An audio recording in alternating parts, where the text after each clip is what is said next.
What's going on, everyone? This is Adrian from Draft Time. Today is November 6, 2019, and we have a 9-game slate tonight for the NBA. And in this video, I'm going to go over my top value picks, my top studs, and my top sleepers. And then at the end of the video, I'm going to give you the top lineups that are generated by using our lineup optimizers and our projections on drafttime.com. And I mentioned in the previous video, I'm going to mention it again. Make sure you sign up for the free trial. We have a 7-day free trial, so take advantage of that. You could try out our projections and try out our optimizer tool before you actually purchase it. So anyways, first of all, who's my top value guys? Well, first we got Lou Williams going against the Bucks tonight. He's 6,700 on FanDuel and he's 6,500 on DraftKings, and we have him projected to score 40 points on FanDuel and 42 points on DraftKings. And by the way, if you're wondering why he's projected to score more points on DraftKings than on FanDuel, well, he takes a lot of threes, he makes a lot of threes, so DraftKings actually gives you a half-point bonus for every three-pointer that you hit. Also, he's been turning the ball over quite a bit this season, and DraftKings is only minus half a point per turnover, while FanDuel is minus 1 point per turnover. And on FanDuel, you get 3 points per block and 3 points per steal, and on DraftKings you get 2 points per block and 2 points per steal. So, for FanDuel you get more points in that regard. But that being said, Lou Williams, he's not one to block a lot of shots, and he hasn't been getting a lot of steals this season. So that's why he's projected to score more on DraftKings than on FanDuel. So that's just a little side note. There's no Kawhi Leonard tonight. They have him out for load management. So Lou Williams should be the focal point of that offense. His production is down a little bit from last season. He's shooting 31% from three. We know he's a much better three-point shooter than that, so that should pick up.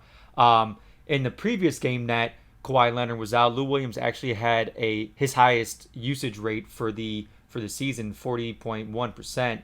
If you look at the previous season, any game that he had a usage rate of 40% or higher, he averaged 45 fantasy points per game. And the Clippers, they actually have less scoring options this season than they did last season with Kawhi Leonard and Paul George out. At least last season, they still had Danilo, they had SGA, but this season they don't have any of those guys. So Lou Williams should be the main focal point of that offense. And, he hasn't gone off yet for a 30-plus point game, and this may be the night. My second value pick is going to be Jarrod Culver. He's $3,500 on FanDuel, so he's actually min-priced on FanDuel, and he's $3,200 on DraftKings. Now, we have him projected for 21.64 on FanDuel and 21.84 on DraftKings. He's been seeing his minutes steadily increase into the mid-20 range. Right now, they're pretty thin at the guard spot. Shabazz Napier is doubtful for this evening. Jeff Teague is questionable, but even if Jeff Teague plays, I still think this is a good value pick. The Memphis Grizzlies actually have given up the second most fantasy points to guards this season. And I know Jarrod Culver is officially listed as a small forward, but he could also play the two. And I think tonight with the Timberwolves' lack of depth at the point guard spot and at the guard spot, you're going to see Jarrod Culver play the two a lot tonight. And my third value pick for tonight is going to be Markieff Morris. He's $4,300 on FanDuel and he's $3,800 on DraftKings. We have him projected to score 23.56 on FanDuel, and on DraftKings, we have him projected to score 24.15. So at this low price, he's extremely underpriced for a starter. He's going up against his brother, Markieff Morris, tonight, so that may serve as a little bit of extra motivation. He only played 14 minutes in his last game, but that's because he got into some early foul trouble. But prior to that, he had 3 straight games of over 30 minutes. Now they're pretty thin at the small forward / power forward spot. So you may also you may want to hedge this by taking Christian Wood. But at such a low cost, I don't think Markieff Morris is going to have another bad game. I think he's going to hit at least 20, and he's a good value guy to have at this price. Okay, now let's talk a little bit about the top studs for tonight. So my top stud is going to be Andre Drummond going against the New York Knicks. He is $11,400 on FanDuel, and he's $10,800 on DraftKings. We have him projected to score 56.04 on FanDuel and 55.9 on DraftKings. Now, he's a load inside. I don't think Mitchell Robinson or, Bobby Portis can handle him. He's averaging 68 fantasy points per game in his previous 3 games, and he's had 20-plus rebound games on 5 separate occasions this season. I don't see that slowing down anytime soon, and I definitely don't see the Knicks slowing him down. So he's my top stud for tonight. My second next stud for tonight is going to be Harden going against the Golden State Warriors. Harden's $11,200 on DraftKings, and he is $11,500 on FanDuel. We have him projected to score 60.12 on DraftKings and 57.55 on FanDuel. This game, the Warriors at the Rockets actually has the highest over-under for tonight.